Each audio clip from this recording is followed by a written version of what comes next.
नमस्कार मेरे प्यारे दोस्तों, स्वागत करता हूं आपका आपके परिवार इनोवेशन स्टडी चैनल में। आशा करता हूं आप बढ़िया होंगे और आपकी तैयारी भी बढ़िया चल रही होगी। चलिए, बहुत बढ़िया। सभी दोस्तों को गुड इवनिंग, सभी दोस्तों को राम राम, सभी दोस्तों को सत श्री अकाल। तो जैसा कि आप सभी को पता है, हमारी डेली क्लास रहती है शाम 8 बजे, जिसमें हम राजस्थान पुलिस के लिए जनरल साइंस कवर कर रहे हैं और इसमें हमारी 4 क्लासें हो चुकी है। आज हमारी 5 नंबर क्लास है। प्रत्येक क्लास में हम 50 क्वेश्चन कवर कर रहे हैं। और रही बात पीडीएफ की, पीडीएफ में टेलीग्राम चैनल पे अपलोड कर रहा हूं और टेलीग्राम चैनल का लिंक मैंने आपको डिस्क्रिप्शन बॉक्स में दे रखा है। वहां से जाकर के टेलीग्राम चैनल को ज्वाइन कर लीजिएगा और प्रत्येक क्लास की पीडीएफ आपको वहीं पे मिलेगी। ज़्यादा से ज़्यादा अपने दोस्तों के पास में शेयर करना दोस्तों, ताकि सभी दोस्त जुड़े, पढ़ने और पढ़ाने का मज़ा आए और हमारा भी मोटिवेशन बना रहे भी। ठीक है, चैनल पे नए हैं तो चैनल को सब्सक्राइब कर लेना, पास में लगे बेल आइकन को प्रेस कर लेना। जैसे ही क्लासें लगे तो उसका नोटिफिकेशन सबसे पहले आपके पास पहुंच जाए और आप तुरंत उसका लाभ उठा सको। चलिए फ्रेंड्स, शुरू करते हैं आज का सेशन। फर्स्ट नंबर क्वेश्चन देखो भी आपके सामने है। क्वेश्चन है, जौरांतक वह दवा है जो शरीर के ताप को कम करती है या फिर शरीर के ताप को बढ़ाती है या फिर संक्रमण दूर करती है या फिर विषाणु से आक्रमण से बचाती है। तो आपका राइट आंसर होगा फ्रेंड्स, वो हो जाएगा जौरांतक एक वह दवा है जो शरीर के ताप को कम करती है, यानी ए ऑप्शन आपका यहाँ पे राइट आंसर होगा। नेक्स्ट क्वेश्चन पे लेके चलता हूं। अगला क्वेश्चन देखिएगा, सेकंड क्वेश्चन आपके सामने है। क्वेश्चन है, मिश्रणों से यौगिकों को उसके विशिष्ट रूप में अलग करने का प्रक्रम कहलाता है। वियोजन, फिल्टरन, विश्लेषण या फिर शोधन। तो आपका राइट आंसर होगा शोधन क्रिया द्वारा मिश्रणों से यौगिकों को उनके विशिष्ट रूप से अलग किया जा सकता है, यानी डी ऑप्शन आपका यहाँ पे राइट आंसर होगा। 3 नंबर क्वेश्चन देखो आपके सामने है। क्वेश्चन है, एक रासायनिक यौगिक जो 2 तत्वों से बना है, द्विअंगी, बाइकार्बोनेट, त्रिअंगी, उभयधर्मी। तो 3 नंबर क्वेश्चंस में आपका राइट आंसर होगा फ्रेंड्स, वो हो जाएगा द्विअंगी, यानी ए ऑप्शन आपका यहाँ पे राइट आंसर होगा। एक रासायनिक यौगिक जो 2 तत्वों से बना है द्विमांगी कहलाता है। ठीक है, द्विअंगी या द्विमांगी कहलाता है। यौगिक क्या होता है दोस्तों? तो यौगिक वह शुद्ध पदार्थ होता है जो 2 या 2 से अधिक तत्वों के भार के विचार से एक निश्चित अनुपात में रासायनिक सेवाओं के फलस्वरूप बनता है। जैसे अगर मैं बात करूं, H2O जल है, वो क्या है? एक यौगिक है। NaCl है जो सोडियम क्लोराइड है, जिसे हम साधारण नमक बोलते हैं, वो भी क्या है? एक यौगिक की श्रेणी में आता है। अगला क्वेश्चन देखो, जीवित तंत्रों के अध्ययन से संबंधित रसायन की शाखा का नाम बताओ। कार्बनिक रसायन या फिर भौतिक रसायन या फिर जैविक रसायन या फिर अकार्बनिक रसायन। तो आपका राइट आंसर होगा फ्रेंड्स, वो हो जाएगा जैविक रसायन, यानी सी ऑप्शन आपका यहाँ पे राइट आंसर होगा। जीवित तंत्रों के अध्ययन से संबंधित रसायन की शाखा को जैविक रसायन कहते हैं। अगला क्वेश्चन देखिएगा, कार्बनिक रसायन अगर आपसे पूछ ले भी कार्बनिक रसायन किसे बोलते हैं, तो कार्बन और उसके यौगिकों के अध्ययन को कार्बनिक रसायन बोलते हैं। और अकार्बनिक रसायन किसे बोलते हैं, तो कार्बन के यौगिकों को छोड़कर अन्य रासायनिक यौगिकों का अध्ययन अकार्बनिक रसायन कहलाता है। अगले क्वेश्चन पे लेकर चलता हूं। 5 नंबर क्वेश्चन देखो आपके सामने है। बोरिक अम्ल है मृदुल प्रतिरोधी, रोगाणुनाशी, तेल प्रतिरोधी या फिर प्रतिजैविक। तो आपका राइट आंसर होगा मृदुल प्रतिरोधी, यानी ए ऑप्शन आपका यहाँ पे राइट आंसर होगा। नेक्स्ट क्वेश्चन देखिएगा, 6 नंबर क्वेश्चन आपके सामने है। निर्जल कैल्शियम क्लोराइड निम्नलिखित की तरह काम करता है। निर्मलीकारक की तरह या फिर औषधि या फिर ऑक्सीकारक या फिर रंगबंधक। तो आपका राइट आंसर होगा फ्रेंड्स, वो हो जाएगा निर्जलीकारक, यानी ए ऑप्शन आपका यहाँ पे राइट आंसर होगा। निर्जल कैल्शियम क्लोराइड निर्जलीकारक की तरह कार्य करता है। निर्जल कैल्शियम क्लोराइड है वो निर्जलीकारक की तरह कार्य करता है। और ऑक्सीकारक यानी वैसे पदार्थ जो इलेक्ट्रॉन ग्रहण करते हैं ऑक्सीकारक कहते हैं। और सभी जो अधातुएं हैं वो क्या है? ऑक्सीकारक होती है, याद रखना। सभी अधातुएं, आपसे पूछ ले भी अधातुएं क्या है, तो अधातुएं ऑक्सीकारक होती है। 7 नंबर क्वेश्चन देखो भी आपके सामने है। क्वेश्चन है, रसो चिकित्सा का संबंध निम्न से है। औद्योगिक इंजीनियरिंग, युद्धों में रसायन के उपयोग या फिर रोगों के उपचार में रसायनों का उपयोग और अध्ययन या फिर खाद्य उद्योग में रसायनों का उपयोग। तो आपका राइट आंसर होगा रोगों के उपचार में रसायनों का उपयोग और अध्ययन, यानी सी ऑप्शन आपका यहाँ पे राइट आंसर होगा। अगला क्वेश्चन देखो, कोलेस्ट्रॉल है, क्लोरोफिल का प्रकार है या फिर क्लोरोफॉर्म का व्युत्पन्न है या फिर जीव वसा में पाया जाने वाला वसा एल्कोहल है या फिर क्रोमियम लवण है। तो आपका राइट आंसर होगा फ्रेंड्स वो हो जाएगा जीव वसा में पाया जाने वाला एल्कोहल, यानी सी ऑप्शन आपका यहाँ पे राइट आंसर होगा। अगला क्वेश्चन देखो भी 9 नंबर क्वेश्चन देखो आपके सामने है, डीडीटी उस रसायन का नाम है जो निम्नलिखित की तरह उपयोग किया जाता है, प्रतिरोधी की तरह, कीटनाशक की तरह, प्रतिजैविक की तरह या फिर उर्वरक। तो आपका राइट आंसर होगा फ्रेंड्स वो हो जाएगा कीटनाशक।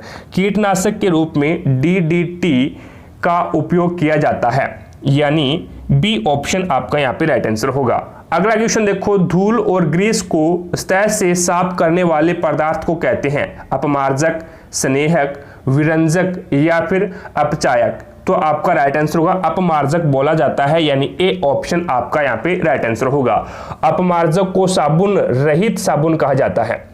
याद रखना, अगर आपसे पूछ ले भी साबुन रहित साबुन कहा जाता है तो अपमार्जक को कहा जाता है।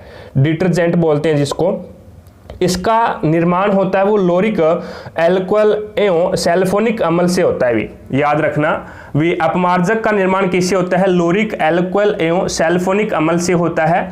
अपमार्जक कठोर जल में भी आसानी से झाग देता है, इसी कारण यह कपड़े को क्या है आसानी से साफ करता है।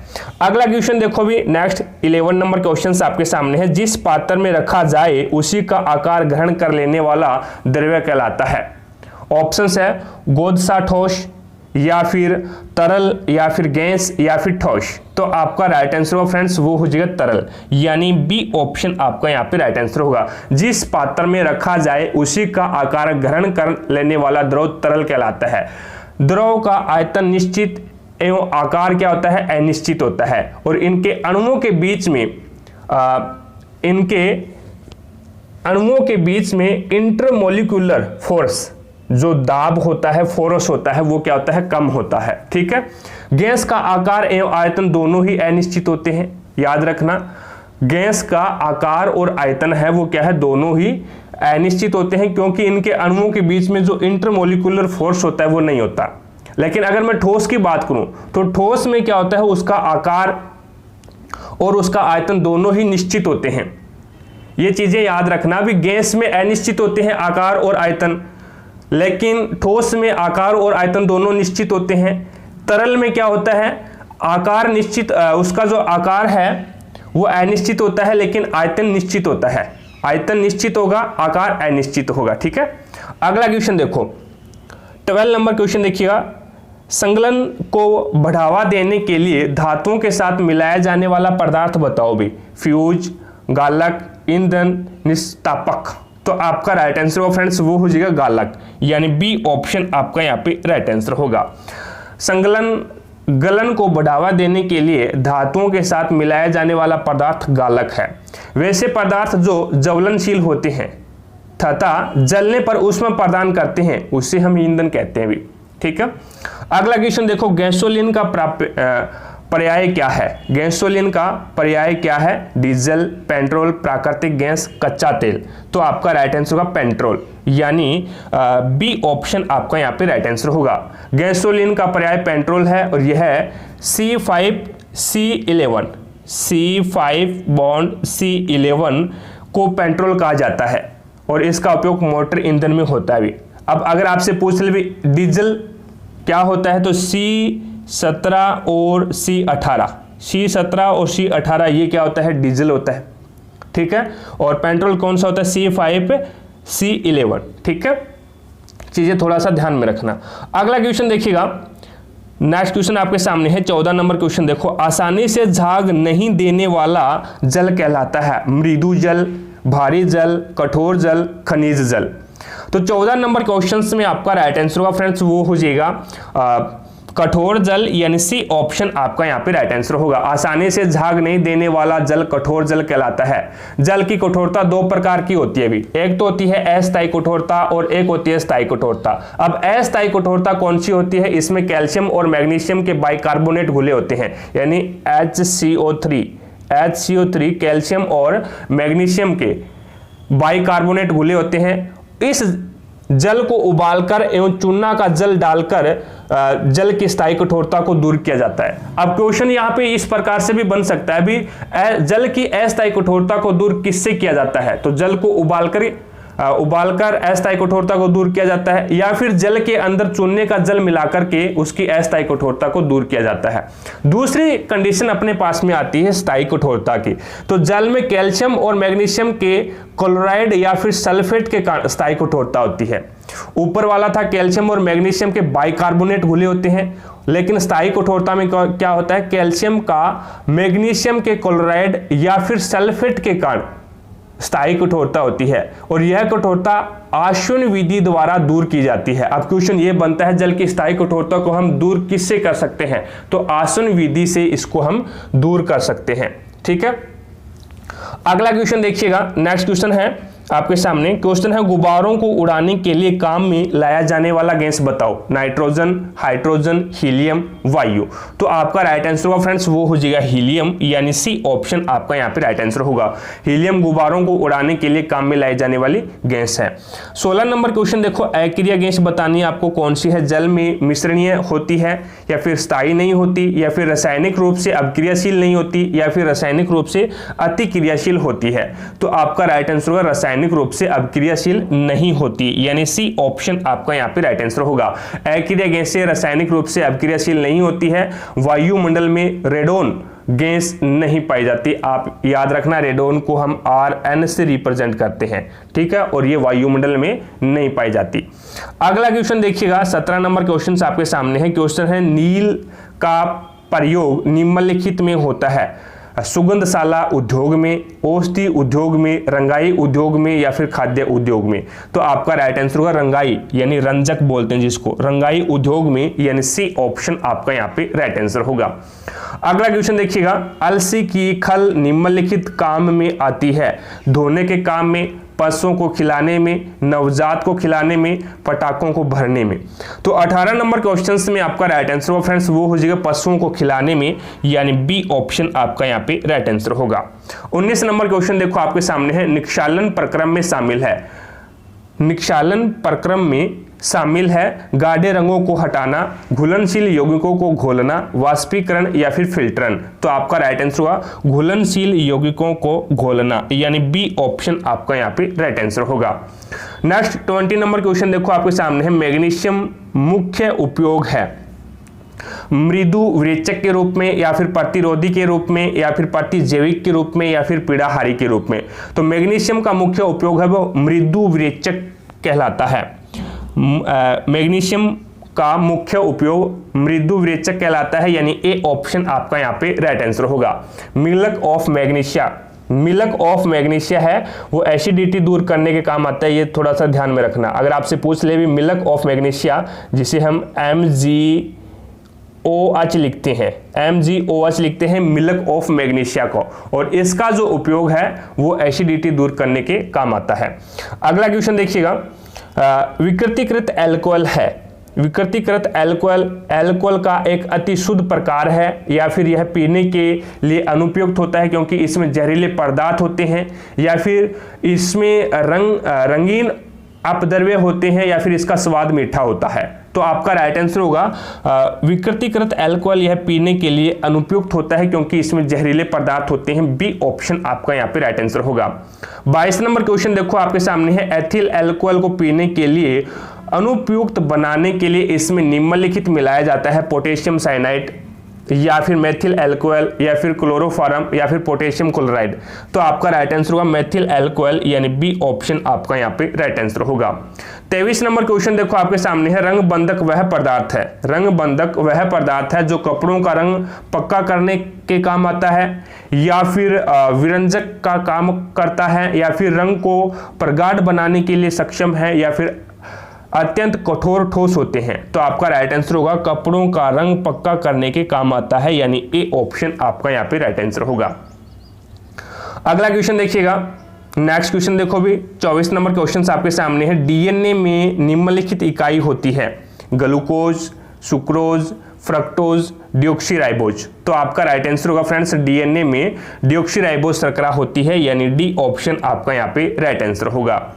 अगला क्वेश्चन देखिएगा, 25 नंबर क्वेश्चन आपके सामने है, मॉर्फिन दवा का वर्गीकरण निम्न शीर्षक के अंतर्गत किया जाता है, स्वापक, प्रतिजैविक, मलेरिया रोधी या फिर प्रतिरोधी। तो आपका राइट आंसर होगा मॉर्फिन दवा का वर्गीकरण स्वापक के अंतर्गत किया जाता है, यानी ए ऑप्शन आपका यहाँ पे राइट आंसर होगा। साथ साथ में क्लास को लाइक करते रहिएगा अपने दोस्तों के साथ में, ताकि सभी दोस्तों को क्लास का लाभ मिल सके।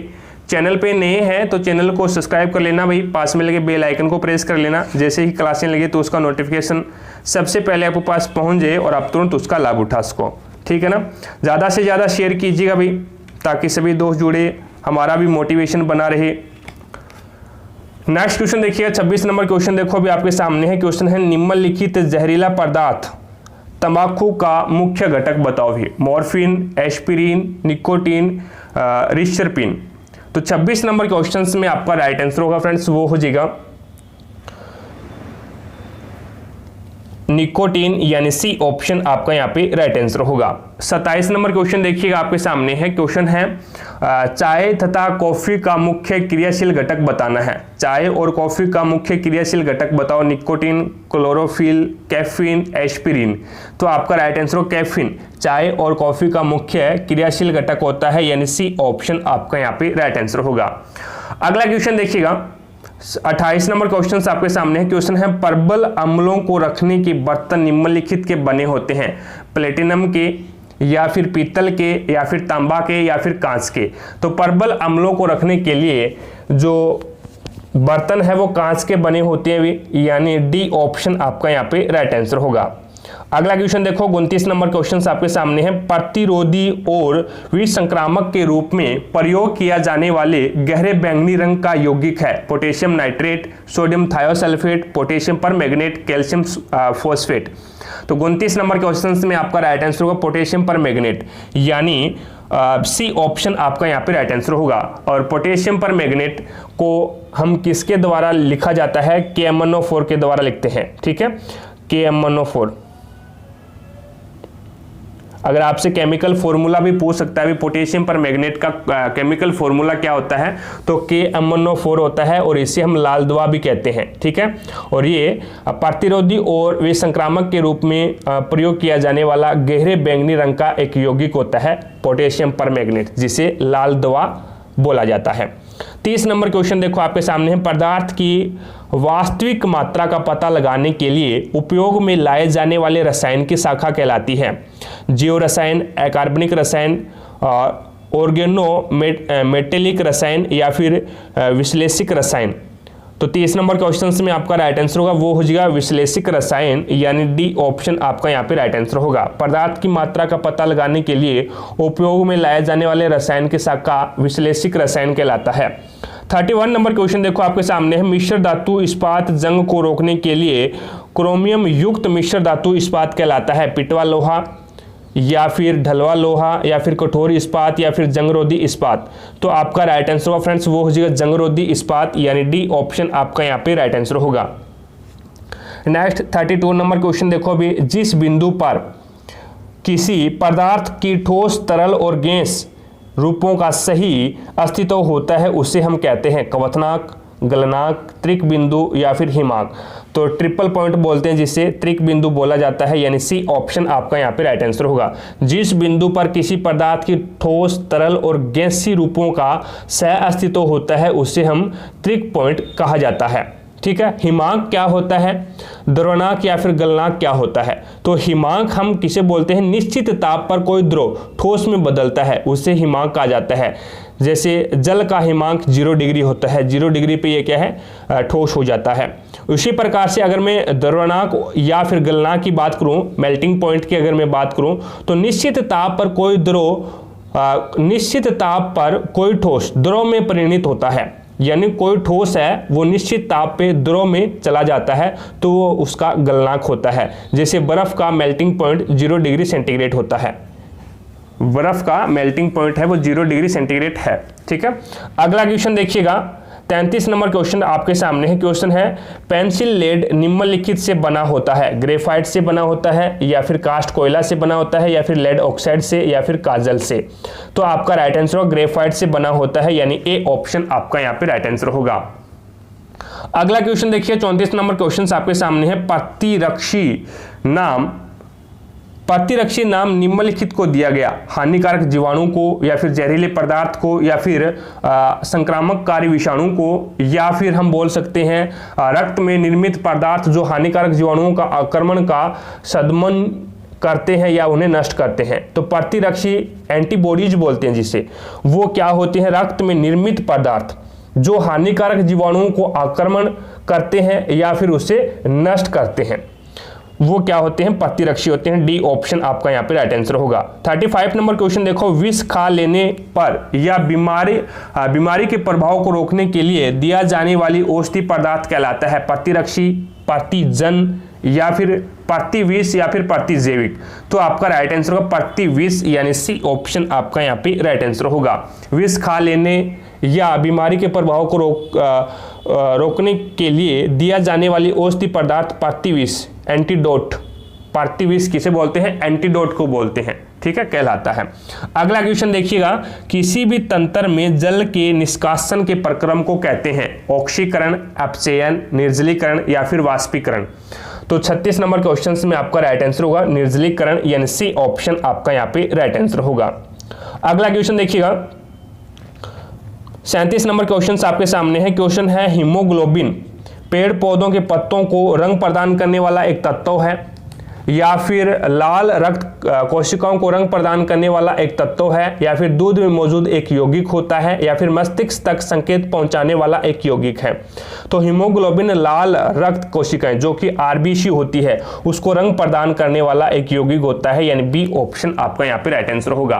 खून का अगर आपसे पूछ ले भी ब्लड का, रक्त का रंग लाल कैसे होता है, तो हीमोग्लोबिन के कारण होता है। लेकिन अगर आपसे पूछ ले भी हीमोग्लोबिन खुद का रंग कैसा होता है, तो पर्पल बैंगनी होता है, याद रखना। अगला क्वेश्चन देखिएगा 38 नंबर क्वेश्चन, रिबोफ्लाविन है, विटामिन है या फिर पौधा है या फिर प्रतिजैविक है या फिर रंजक है। तो रिबोफ्लाविन है वो एक क्या है, विटामिन है, यानी ए ऑप्शन आपका यहाँ पे राइट आंसर होगा। अगला क्वेश्चन देखिएगा 39 नंबर क्वेश्चन आपके सामने है। लकड़ियों के जलने से निकलने वाली मुख्य गैस बताओ, carbon monoxide, sulphur dioxide, carbon dioxide या फिर मीथेन। तो आपका राइट आंसर होगा फ्रेंड्स वो हो जाएगा कार्बन डाइऑक्साइड, CO2, यानी सी ऑप्शन आपका यहाँ पे राइट आंसर होगा। अगला क्वेश्चन देखिएगा 40 नंबर क्वेश्चन आपके सामने, सबसे बुरा वायु प्रदूषण होता है, सबसे बुरा वायु प्रदूषण धुआं से होता है या फिर सल्फर डाइऑक्साइड से होता है या फिर कार्बन डाइऑक्साइड से होता है या फिर कार्बन मोनोऑक्साइड से होता है। तो आपका राइट आंसर होगा फ्रेंड्स वो हो जाएगा सबसे बुरा वायु प्रदूषण है वो कार्बन मोनोऑक्साइड से होता है, यानी डी ऑप्शन आपका यहाँ पे राइट आंसर होगा। 41 नंबर क्वेश्चन देखो आपके सामने है। क्वेश्चन है जल प्रदूषण होता है सोडियम क्लोराइड से, कैल्शियम कार्बोनेट से, सीरा से या फिर औद्योगिक अपशिष्ट से। तो आपका राइट आंसर होगा जल प्रदूषण है वो औद्योगिक अपशिष्ट से होता है, यानी डी ऑप्शन आपका यहाँ पे राइट आंसर होगा।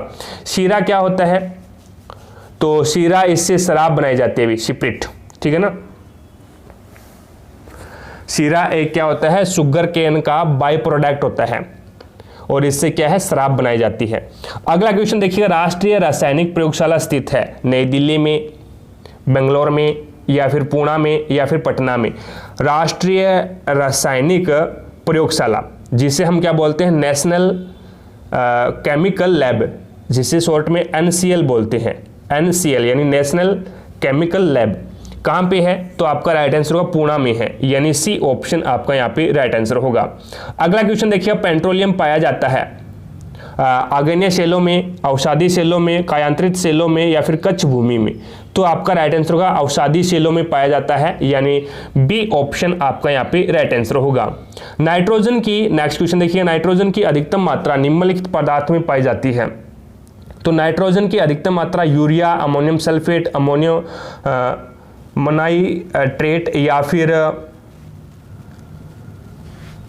अमोनियम नाइट्रेट है ये, ठीक है ना, अमोनियम नाइट्रेट, ये यहाँ पे थोड़ा सा मिसप्रिंट हुआ है, अमोनियम नाइट्रेट, अमोनियम क्लोराइड। तो 44 नंबर क्वेश्चन में आपका राइट आंसर होगा वो हो जाएगा यूरिया। यूरिया में नाइट्रोजन की अधिकतम मात्रा होती है 46%, 46%। ठीक है, तो ए ऑप्शन आपका यहाँ पे राइट आंसर होगा। अगर आपसे पूछ ले भी अमोनिया में वायुमंडल में नाइट्रोजन की मात्रा कितनी होती है, तो 78% होती है। थोड़ा सा ध्यान में रखना, ये वायुमंडल में होती है और ये यूरिया में होती है। 45 नंबर क्वेश्चन देखिएगा, बेरी नामक रोग निम्नलिखित विटामिन की कमी से होता है। विटामिन बी, हार्मोन, आयोडीन, लोहा। तो आपका राइट आंसर होगा विटामिन बी की कमी से बेरी होता है और विटामिन सी की कमी से शक्कर भी होता है। ठीक है, अगला क्वेश्चन देखिएगा, 46 नंबर क्वेश्चन है, पसीने में होता है शुद्ध जल होता है या फिर जल, लवण तथा अपशिष्ट द्रव्य होता है या फिर फास्फोरिक अम्ल होता है या फिर कैल्शियम, फॉस्फेट और जल होता है। तो आपका राइट आंसर होगा पसीने में लवण भी होता है, जल भी होता है और अपशिष्ट द्रव्य भी होता है। तो बी ऑप्शन आपका यहाँ पे राइट आंसर होगा। 47 नंबर क्वेश्चन देखो अभी आपके सामने है, कार्बन डाइऑक्साइड चक्कर का अर्थ बताना है आपको। तो कार्बन डाइऑक्साइड चक्कर का अर्थ होता है मनुष्य की श्वसन क्रिया से ऑक्सीजन कार्बन डाइऑक्साइड में परिवर्तित होती है, तत्पश्चात हरे पेड़ पौधे के द्वारा ऑक्सीजन तथा कार्बन में परिवर्तित होती है। ठीक है, यानी डी ऑप्शन आपका यहाँ पे राइट आंसर होगा। 48 नंबर क्वेश्चन पे लेके चलता हूं। 48 नंबर क्वेश्चन देखो, सोडा बाइकार्बोनेट आग बुझाने को उपयोगी है। क्यों है भी? क्योंकि यह गर्म होने पर कार्बन डाइऑक्साइड में अपघटित हो जाता है जो आग बुझ जाती है। ए ऑप्शन आपका यहाँ पे राइट आंसर होगा। अगर आपसे पूछ ले भी सोडा बाइकार्बोनेट का केमिकल फॉर्मूला क्या होता है, तो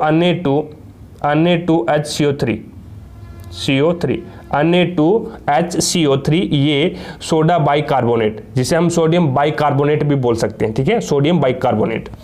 अगला क्वेश्चन देखिए, इसे हम खाने वाला सोडा भी बोलते हैं Na2HCO3। अगला क्वेश्चन देखिएगा, 49 नंबर क्वेश्चन आपके सामने है। क्वेश्चन है, किसी बंद कमरे में कोयला या चारकोल का जलना घातक होता है। क्यों भी? ऐसा किस कारण से होता है? क्योंकि कार्बन मोनोऑक्साइड जैसे जहरीली गैसें हैं वो उत्पन्न होती है। इससे कार्बन मोनोऑक्साइड जैसी जहरीली गैसें उत्पन्न होती है। इसी के कारण कोयला और चारकोल है वो जलाना घातक होता है बंद कमरे में। ए ऑप्शन आपका राइट आंसर होगा। 50 नंबर क्वेश्चन देखो आपके सामने है, प्राकृतिक न्यूक्लिक अम्ल में ऐसे कार्बन क्षारकों के युग्म जो हाइड्रोजन आबंध से जुड़े हैं, ग्वानिन तथा साइटोसिन, ग्वानिन तथा थाइमिन, या फिर एडेनिन तथा थाइमिन, या फिर यूरेसिल तथा थाइमिन। तो आपका राइट आंसर होगा एडेनिन तथा थाइमिन, यानी सी ऑप्शन आपका यहाँ पे राइट आंसर होगा। प्राकृतिक न्यूक्लिक अम्ल में ऐसे कार्बनिक क्षारकों के युग्म जो हाइड्रोकार्बन बंध से जुड़े होते हैं, तो वो एडेनिन और थाइमिन, यानी सी ऑप्शन आपका यहाँ पे राइट आंसर होगा। तो आशा करता हूं फ्रेंड्स आज की क्लास में हमने 50 क्वेश्चन कवर किए हैं। सभी क्वेश्चंस आपको समझ में आ गए होंगे। अगर फिर भी कोई भी क्वेश्चन में आपको डाउट लगती है तो मुझे कमेंट सेक्शन में कमेंट जरूर करें, आपके डाउट को क्लियर किया जाएगा। क्लास पसंद आई है तो दिल से लाइक करना दोस्तों, ज़्यादा से ज़्यादा शेयर भी करना अपने दोस्तों के साथ में, ताकि सभी दोस्तों को क्लास का लाभ मिल सके। चैनल पे नए हैं तो चैनल को सब्सक्राइब कर लेना, पास में लगे बेल आइकन को प्रेस कर लेना। जैसे ही क्लासें लगे तो उसका नोटिफिकेशन सबसे पहले आपके पास पहुंच जाए और आप तुरंत उसका लाभ उठा सको। तो आज की क्लास में इतना ही फ्रेंड्स, मिलेंगे हम नेक्स्ट क्लास में। तब तक के लिए जय हिंद, जय भारत।